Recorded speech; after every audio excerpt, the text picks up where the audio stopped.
Welcome in everyone to Cash That Ticket podcast here on the Straight Out of Vegas AM feed.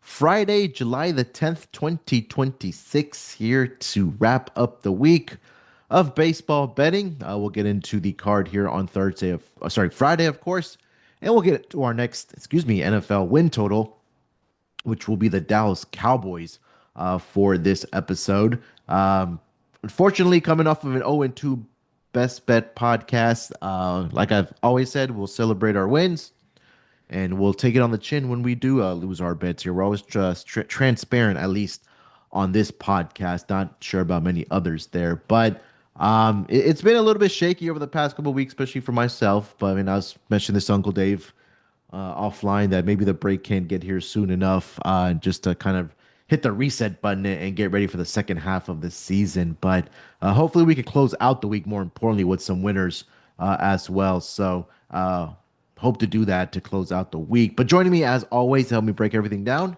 happening in the sporting world is Uncle Diamond Dave Essler. Uncle Dave, how's it going this Friday morning?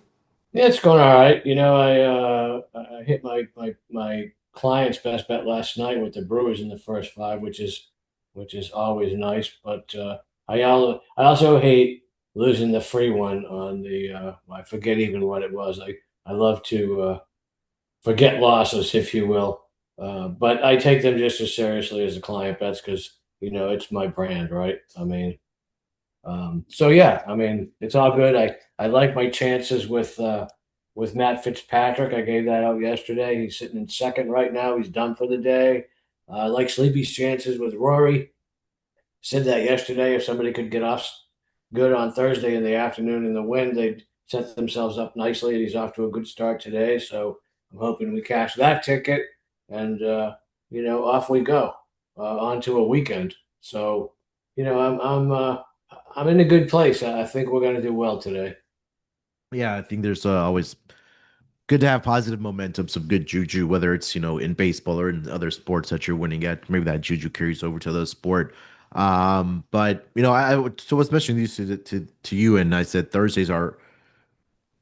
I don't think we've put ourselves in a tough spot. It's just how the schedule just works out in the MLB. That it's getaway day. You have early games, teams getting on planes after their games and getting to their next destination. And there's only a handful of games for us to pick from, at least on the Thursday cards, at least. And I think that's where I've struggled the most thus far this season there. But hopefully, again, I can bounce back here on the Friday card. And I also mentioned this, I don't like forcing plays. Like if you're looking for plays every single day, as far as being a client, and then I'm probably not your guy for that. At least for baseball season or like the dog days in the summer. But when football season's arrived and NBA seasons there, yeah, probably more than likely we'll have something every day there. So again, I'm still learning the ropes. I'm still learning a lot. I'm still learning a lot from Uncle Dave. His success that he's had with his clients and learning from Sleepy as well there. But it's been a pretty good start, I should say. Still firing at 62% plus 25 units as I was doing my weekly calculation on thus far this season there. So I wouldn't be here again, like I mentioned, without the love and support and the advice that I've gotten from Uncle Dave. So Uncle Dave, thank you for that always so much. Let's get into it here. Let's get into the Thursday card, or sorry, the Friday. I kept saying Thursday, Friday card. We've got some intriguing matchups to start the weekend here. And we'll start it off with the first game that we want to get to. It's going to be the New York Yankees. They are in the nation's capital to take on the Nationals. Ryan Weathers on the mound for the Yankees. Going to be Carson Palmquist for the Nationals. 6:45 Eastern start time. We've got the Nationals as a home underdog with a price of plus 135. Minus 163 on the money line for the New York Yankees. Told this one, Uncle Dave, sitting at 10. Yeah, it's funny. The first thing I look at when I look at a rotation lately is who is watching and playing and what's the total. They're kind of the over gift that keeps on giving. Palmquist is probably only going to pitch one inning. So I actually thought I might make a bet on a run in the first inning. I mean, why would I do that? Because Weathers is either really good or really bad. And it seems to be fairly random. I couldn't find any pattern there. And, we know Washington kind of hits everything. And I know I'm going to get at least one at bat out of James Wood, right? So I kind of like, I never do those, but I like the Yankees. And Washington to score in the first innings. I mean, the Yankees kind of got a little bit offensively right in Tampa Bay yesterday, but they don't have a bullpen that I'm afraid of. Even with most of them rested, they had a big lead yesterday, so they didn't have to use a lot of people, or at least the good guys. I mean, I know it's kind of captain obvious to go back to the over, but I think I would 100% do that, or maybe look at a team total. I mean, I think if I knew it was coming in after Palmquist, I'd feel better about the Yankees team total. But then again, there's really nobody on the Washington rotation. If it's not a bullpen game, that I get to be overly concerned about it. If it is a bullpen game, all the better. So I think the Yankees continue to score. I will take the New York team total over. Yeah, I mean, Nationals have been that team for me this season. I mentioned that to every time I win a bet with the Nationals, that it always just feels good when the Nationals get the job done, whether it's on the money line or whether it's scoring runs. Right, I think they do lead the National League, or sorry, the major leagues in runs per game. But yeah, Ryan Weathers, you mentioned it. Yeah, he's probably going to be out there. But he went 4 innings in his last start against the Twins. I'll say that. Gave up 4 earned runs, 6 strikeouts, 2 walks. In his career, he's 2-1 against the Nationals with a 6.20 ERA. And more than likely, like you mentioned, it's going to be a bullpen day for the Nationals there. Again, the total is reflecting that this is a team that has played a lot of overs this season. If you just quietly bet their overs every single game, I think you would be more profitable than not thus far this season, especially in the first game of a series. I'm trying to pull up the numbers for whatever reason it is. I don't think it's cool. I don't know if it's like just coincidence or that's just kind of had stacked that way for this Nationals team. But in the first game of series at home this season, 12-3 towards the over. That's 80% for the Nationals there. So, and we talked about this last week or earlier in the week, right? When Astros and it was Miles Michaelis and Mike Burrows on the mound there. It turned into an absolute, barn burner into the 12th 11 final. But I've been a little bit weary of the Yankees offense, especially without Aaron Judge. There has been some spots where they, look more than capable of scoring runs without him in the lineup. So again, I'm probably just biased to it, but I do like the over again in this game. So this goes right into what you mentioned, Uncle Dave, about the over or your Yankees team total over. They contribute to it. Looks like it's going to be around 87 degrees, about 5 miles per hour winds blowing in. So not much of a factor as far as the wind goes. But again, when you talk about warm weather, the ball always does carry. So, putting two and two together, give me the first five over, full game over, Nationals team total over. Going right back to the well with that in this game. Next game, we'll get over to Uncle Dave. Let's go over to the Seattle Mariners. They are going to be taking on Tampa tonight in Tampa, 7:10 Eastern start time. Luis Castillo going to start here for the Mariners, and it'll be Nick Martinez for the Rays. Rays are a -123 home favorite, +102 on the money line for the Mariners. Total this one is sitting at 8 with some juice on the over, -117 right now over on DraftKings. Yeah, I mean, I guess it would be easy to fade Seattle on the road. That has been a winning proposition lately, and take, Yep. of course, the red hot Tampa Bay Rays, although they kind of went down yesterday. So I would first look for reasons to not just do that. Right off the bat, I can find a reason to take Tampa Bay though. Castillo's off a 101 pitch game, and the last time he threw that many was back in May, and he was subsequently crushed by the White Sox. So there is that. That's a big one for me.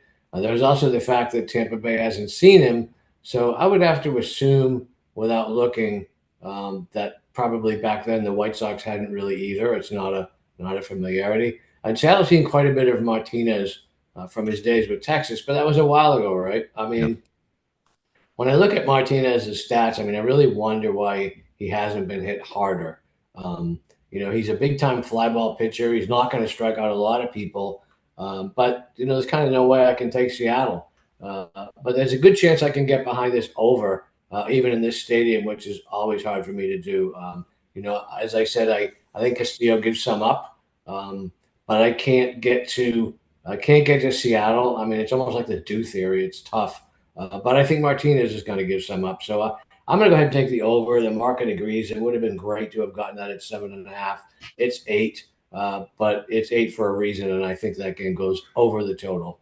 Yeah, maybe it looks like it could get to 8.5, but eight right now across the board.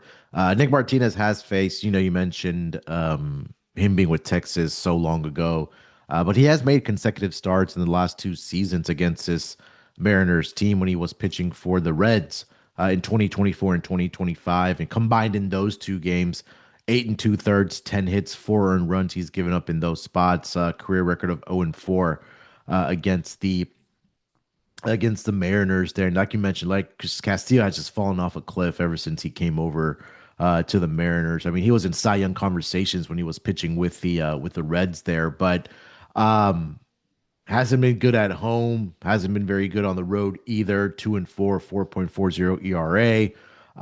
The WHIP is right now at 1.33 for Luis Castillo. And you compare that to Nick Martinez, right? On the season, he has a 2.61 ERA, but the WHIP is at 1.13, which is, again, very respectable, very good, you can say as well. But at some point, like you mentioned, that it may come back to bite him about, the walks that he does give up from time to time. And again, I got burned by the Mariners last night on the pod as my best bet. And you mentioned, right? Do we really want to back them on the road here? Maybe not, but at least maybe the offense can show up for them in this matchup here. So, if anything, I would be on the Rays here on the money line. Like your play on the over as well. The thing about Nick Martinez is that he is going to give up a home run because he's allowed at least he's given up exactly one home run over his last four starts to the opposition there. So I think we could get to 9 runs in this game.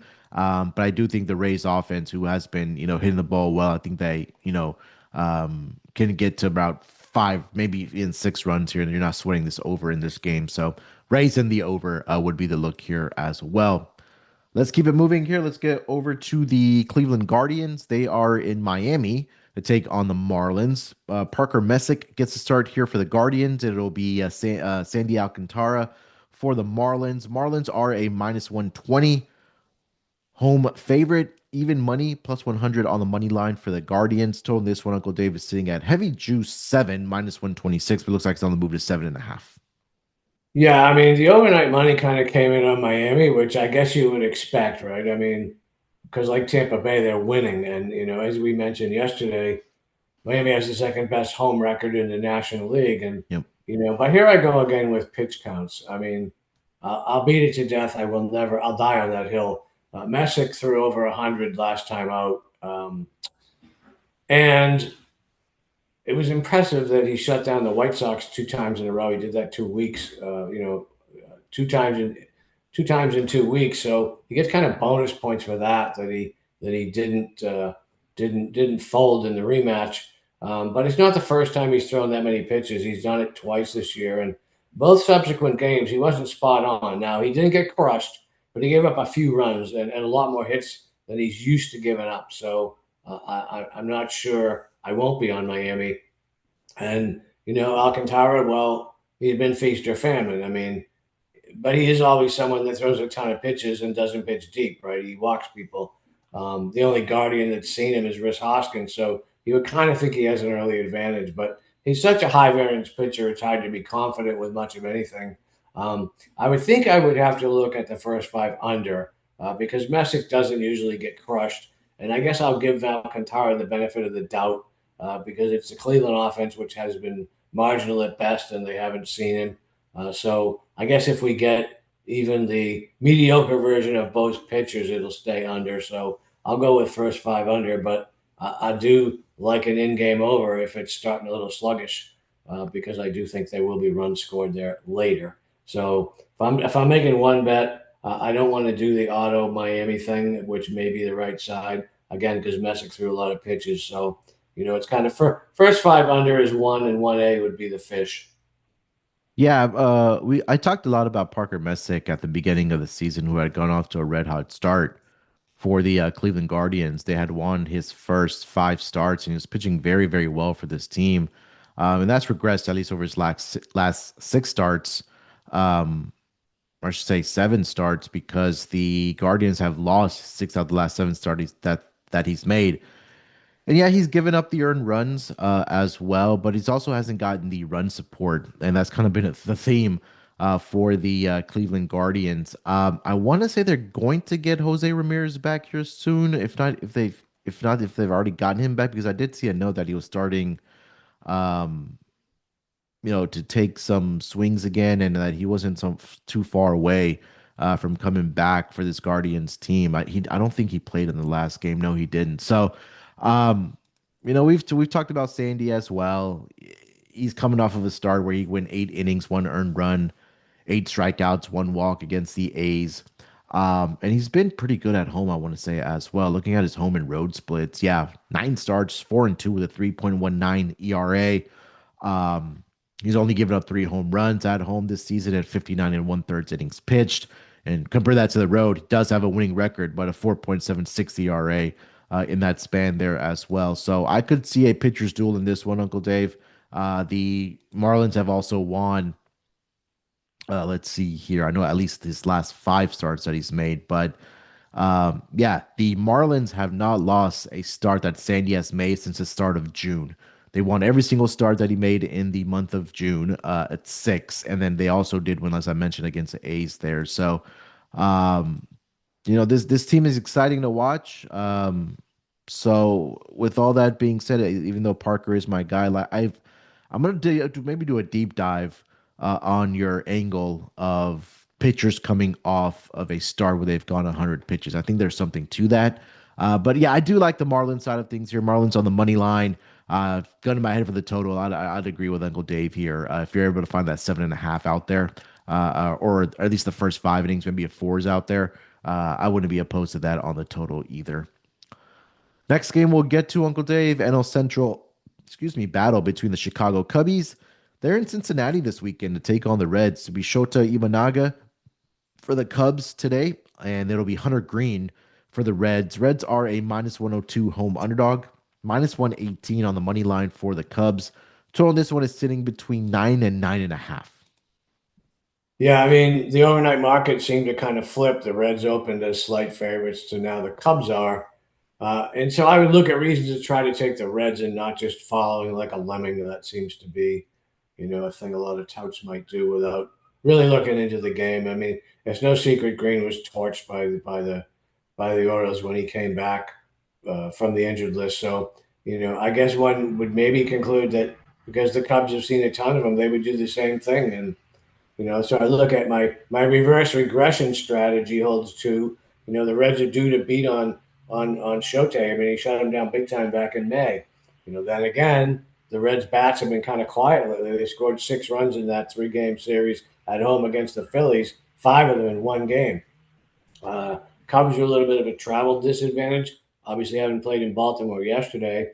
And both bullpens are probably strained after they both played close games yesterday. So that would simply mean whatever I do for this game would probably be for the first 5 innings. And I would kind of have to agree with the market that the Cubs, at least in the first 5 innings, are the right side. But I will say that I don't have a huge comfort level with that. But that would be the bet I would make, basically based just on the fact that Cincinnati's kind of gone quiet at the plate. So I don't love it, but I can make the case that the Reds make the adjustments, but that isn't 100% a thing, obviously, or I would never lose. But yeah, I'll take the Cubs in the first 5 innings. Yeah, Hunter Green, like you mentioned, he's coming off of, his first start of the season where, typically, you have guys making, their first start at this juncture of the season. It typically doesn't go well for them. But I mean, the stat line is very, very interesting for him. And I think it's typical Hunter Green fashion. 3 1/3, 8 earned runs. He still had 7 strikeouts and also did have 4 walks in that span there. But historically, against the Cubs, obviously being in the same division, Uncle Dave, he does have familiarity with this team, but it's just been a lot of inconsistencies, right? There's been starts where he's given up 3, 4, 5 runs, and then his last start last season against his team was a complete game 1 hit shutout um, against the Cubs. And the Reds traditionally, like you mentioned, have been a pretty good hitting team, especially being in that ballpark there. Um, but the Cubs also, their offense has been playing pretty well. Shota has success in its career against this Reds team, and again, right now going in against a team that's not swinging the bat well. in the Reds, I think Shota can continue that success here against this Reds team. 2-0, 2.63 ERA and four career starts, and he did have a start earlier this season against the Reds back on May 7th. In that start, he went 6 innings, 6 hits, one earned run. The only run that he did give up was a solo home run. Did have 3 walks in that game, Uncle Dave, but he also did have 10 strikeouts in that one as well. So, um, yeah, I think Cubs full game. You said Cubs first 5 innings money line. Maybe you continue taking the Cubs team total over. They are also the road team here, so you are guaranteed all 9 at bats. But we'll be curious to see how Hunter Green bounces back in this second start of the season for him against a familiar face and a familiar team in the Cubs after his atrocious start against the Orioles in his first start, where he did give up, like I mentioned, those 8 earned runs. All right, so those are the 4 games. At least we'll get deep into. But it's a pretty good card. We got the Red Sox and the Mets going this weekend. We got the Braves and the Cardinals, Blue Jays, Padres, and then the Diamondbacks are in Dodger Stadium this weekend. Phillies, Tigers, Brewers, and Pirates. Anything else that stuck out to you, Uncle Dave, on the card for Friday? Yeah, I kind of like a lot of games, if I'm being honest. Let me just refresh my screen here and get back to even. Yeah, I don't have an opinion in the Brewers game. I mean, I can argue either way. Salem Leahy's been surprisingly good. I would have to go with the first five under. Dodgers. The Dodgers have only been underdogs 4 times this year, and they are 3-1 in those 4 games. Um, so you might ask, who have they been underdogs to? Well, they have been underdogs to Chris Sale, Mizorowski, uh, the Phillies. That would have had to have been um, uh, Zach Wheeler and Paul Skeens, and they've won 3 of those 4. So yeah, I just found that interesting. They're undervalued when they're underdogs, um, but Rodriguez always scares me. But I would have to go Dodgers. Robbie Ray in the first 5 innings, that's almost automatic. I'm sure that a lot of people will be on that strictly because that's what they do. Baltimore and Kansas City, I mean, that line, a total rather, just kind of shot up 9.5 all the way to 10.5 at some books. I obviously I wouldn't take 10.5 when I could have had 9.5. That would make me want to look at the team total. I would think Baltimore, but with 80% plus tickets and money on the Orioles, the line really is pretty stagnant. So I might actually look at a Royals team total. Uh, Athletics, White Sox. I mean, probably have to go White Sox in the first 5. Lopez sucks. The another game that the total got hit pretty hard was the Houston Brown and Quantrill against Texas. That went from 8 to 8.5, which surprised me a little bit. Uh, but I think at 8.5, I would like the under. I haven't looked deep into the Twins game. The Angels are an enigma. They can score 12. They can score none. But Zebby Matthews has been pretty productive, so I would have to go there. Tigers, Phillies, Nola Flaherty. I would have to take Flaherty, but I don't love it. Graham, McClain, Boston, and the Mets. That's a tough one. I mean, I'm a little surprised, as hot as Boston is, that the Mets are favored -135. Maybe I would look at the Red Sox in the first 5.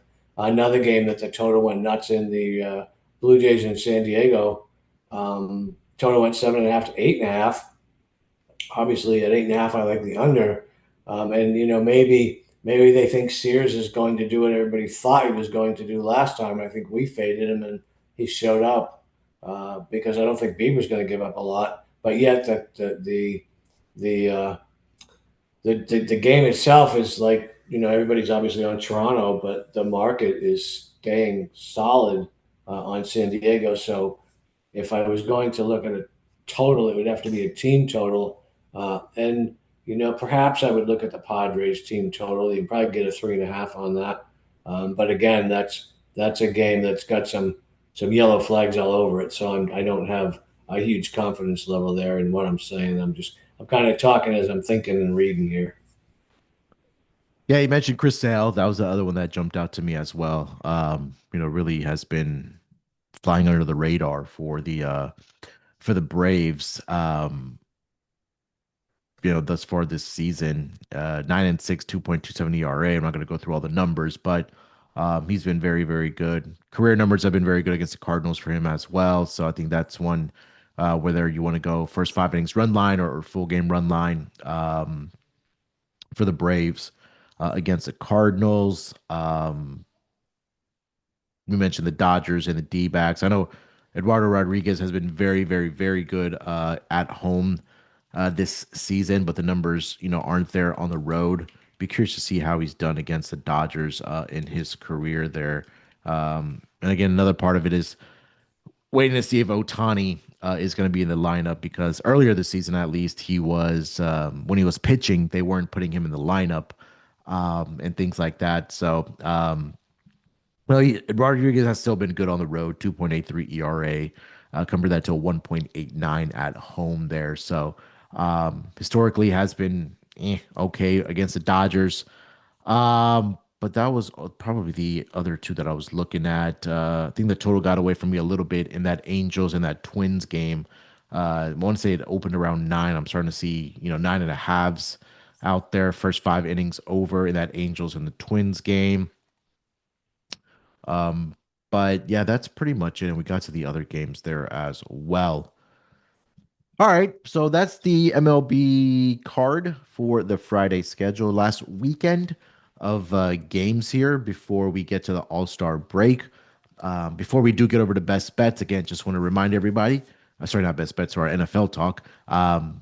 Pregame.com, promo code break20, BREAK 20% off of anything, including second half or second, MLB second half all access package for whether it's myself, whether it's Uncle Dave, whether it's Sleepy. I know they've been crushing it in the golf there as well. I don't think there's any other cappers, or sorry, I should say pregame pros on pregame that are giving out golf picks there as well. I know they do a fantastic job with that, and again, not very many handicappers out there that give golf picks at pregame. So if you want golf as well, that's there with Sleepy and Uncle Dave. I know WNBA.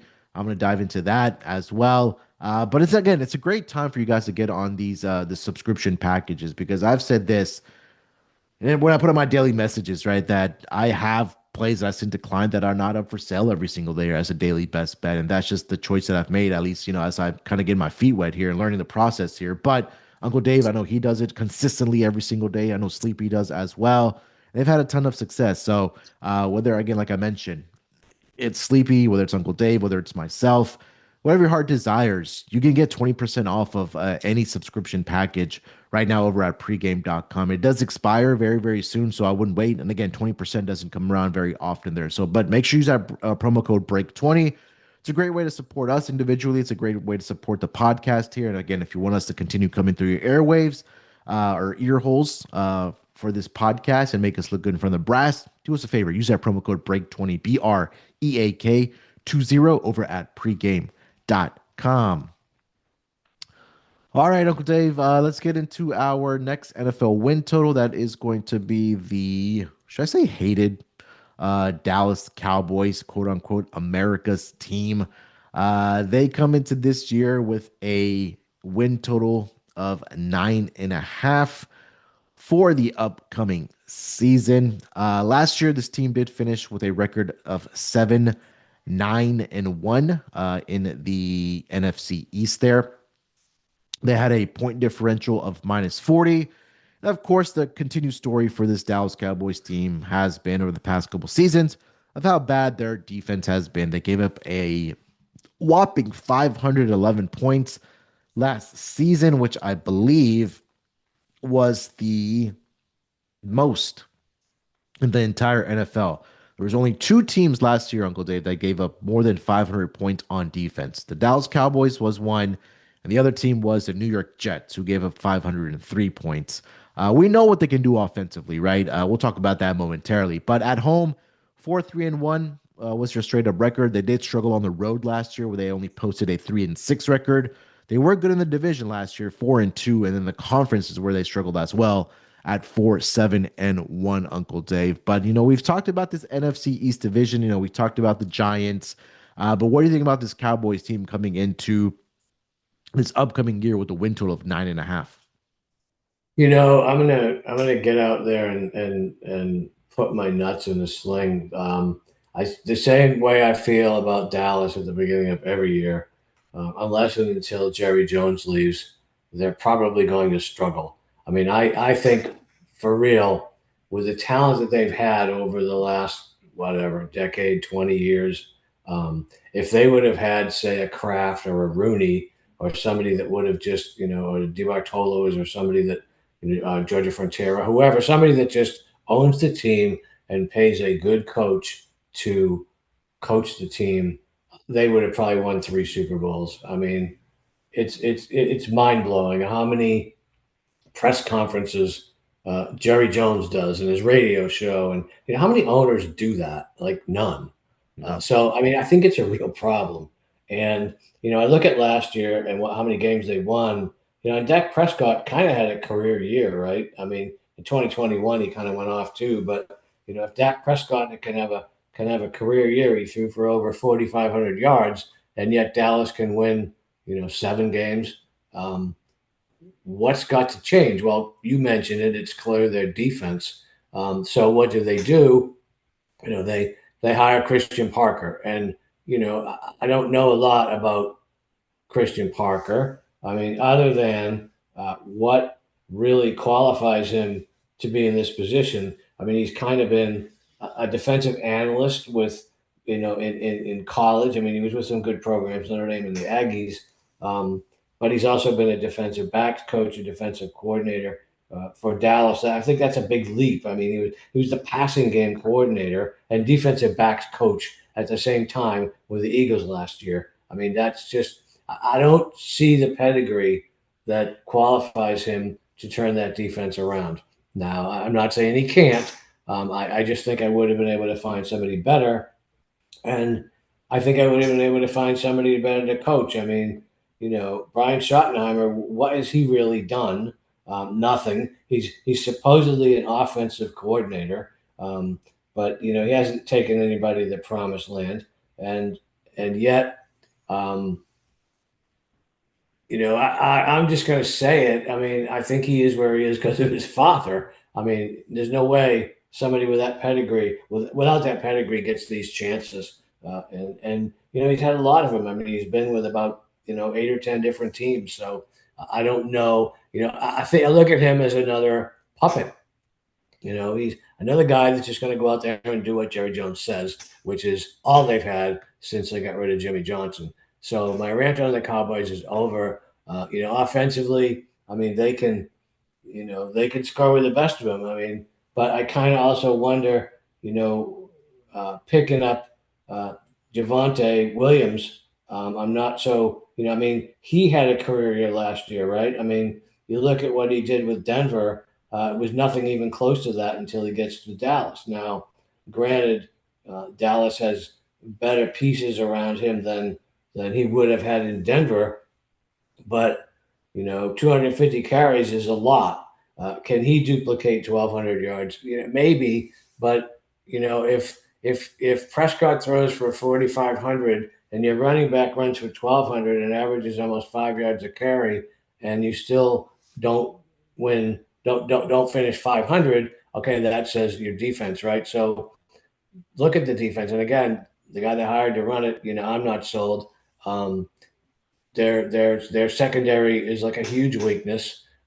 They got crushed against the pass last year. Their linebackers, not consistent. Overshawn has kind of shown some flashes of brilliance, but he's also been hurt. A little bit of concern on the offensive line about the left tackle, Guyton, I think it is. He's a former first round draft pick, and I don't know that he's really done what they drafted him to do. I say all that to say, they've also got not an easy schedule. They open up, I think, at the Giants. We talked about them the other day. I don't think they win that game. Washington's going to be better. Out of the country game against Baltimore. Back a week later against Houston. Then they got Tampa Bay on short rest on a Thursday night. At the Packers, at Philadelphia. So the beginning of their season is tough, and they're such a I can see Jerry Jones in the first week of November when they're 3-5 or what have you. All is not lost. We're still it's same old broken Yeah. record type thing. So I guess I say all that to say the rest of that division is better. Okay, the Giants are better. They're healthy. Washington should be better. And the Eagles are the Eagles. I don't think they're a juggernaut, but they don't suck. So I have to say Dallas stays under again. I mean, it's kind of like almost like I'm from Missouri, the show me state, right? Until they show me, I'm not going to ask them to do something they haven't done, and they haven't done it. So I'm going to say they stay under again. Yeah, it's a lot of the points that you did mention. Number one is defense, right? Is it going to be improved? Yes. A lot of people post draft are saying that they got the best defensive player in Caleb Downs to come join the secondary, which obviously was much needed, right? We'll see what improvement that this team has in the secondary there, going into this season. And number two, last year, as I mentioned, right, they were 4-2 in the division, right? You're expecting these teams to be better within the division.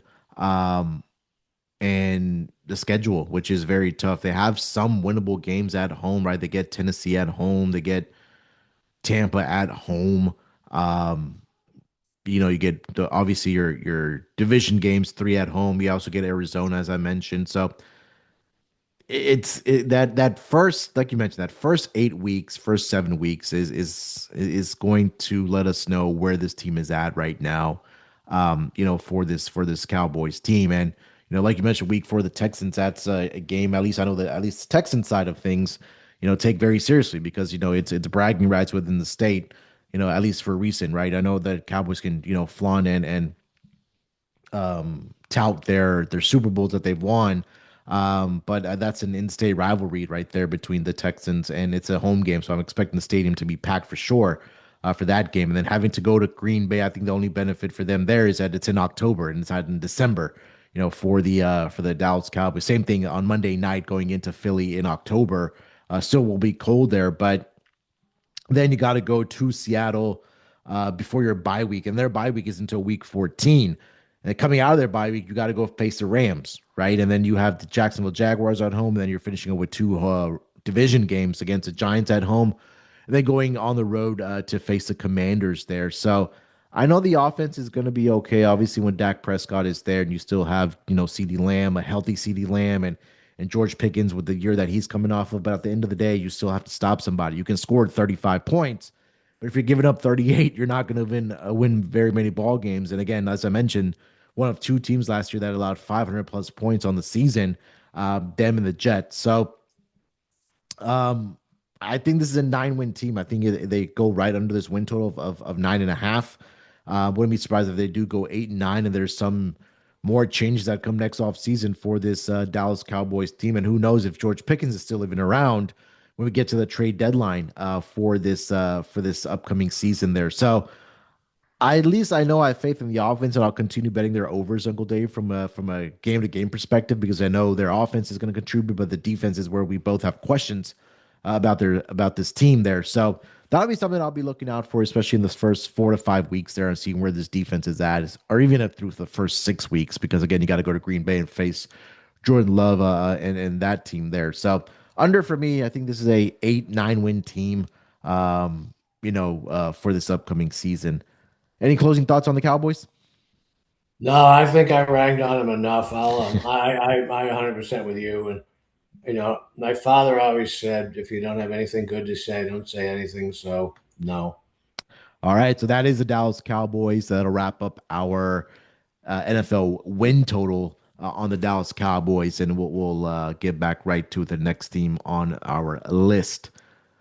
All right, one order of business left. That is going to be our best bets for the Friday card, Uncle Dave. I'll let you lead it off. Where are you taking us for your best bet? Yeah, I like a lot of games today. So, but I'm only going to pick one. I'm going to take the Kansas City Royals team total over 4.5. As I said when we did that game, uh, there are going to be runs scored in that game. I didn't know who was going to score them.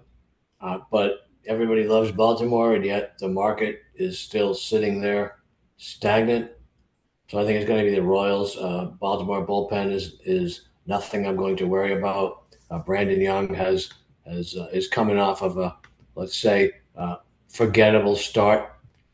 Cincinnati hit him pretty hard. I mean, the only I just he's also threw 102 pitches in his last game. Here we go. So I'm gonna take the Royals team total over 4.5. All right. Royals team total over 4.5 for Uncle Dave. For my best bet, go back to that Guardians in the Marlins game there, Uncle Dave, with Parker Messick and Sandy Alcantara on the mound. First five under four in that game. I do see fours posted at the Superbook, Circa, and South Point.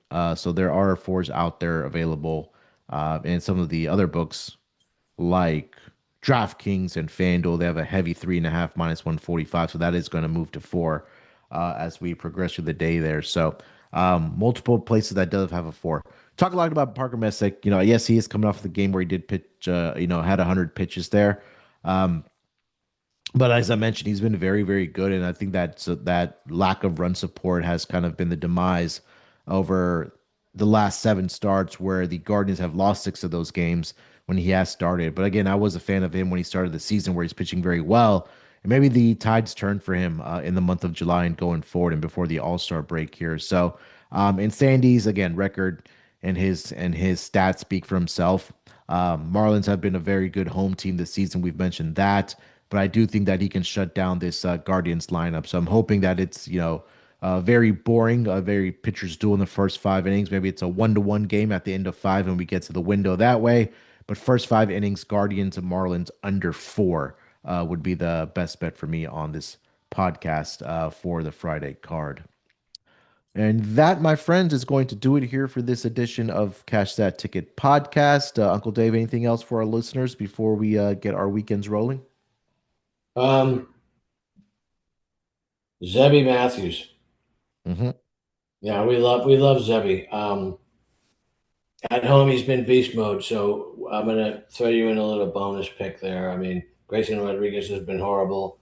He's coming back off the IL with a bad back. So I'm in a double bonus that. I mean, he wasn't good before that. I mean, he gave up 3 to Houston, 8 to the Rockies at home. It wasn't even in Colorado. So yeah, the Minnesota Twins. Zebby is the word for the day. There we go. All right, we'll be back after next week. So I will be out all of next week, and it like lines up perfectly with the All Star break. But I know games fire back up on, I believe, on Thursday and then on Friday. But we'll be back after next week. So it'll be what, the 21st, I think, or whatever that date is on that Monday. So it gives us a good time to kind of reset. I know Uncle Dave will be knee deep into NFL stuff as well. But again, it's a great reminder to get on a picks package as well for the upcoming week, whether it's WNBA, whether it is the game starting back up next Thursday and Friday through the weekend. But again, that 20% is going to expire very, very soon. So I wouldn't wait on it. Get on it now, pregame.com, break 20. And come join the winning side of things. I'll say that much here. So all right, this was a fun first half of the MLB season. Enjoy the games all weekend. I know we got baseball, we got UFC, got golf going on, we got World Cup quarterfinals going on as well. So it should be a fun weekend of baseball. All right, we'll talk to you guys in about 8 to 9 days. Till then, enjoy the games, good luck with your tickets, and we'll talk to you guys down the road.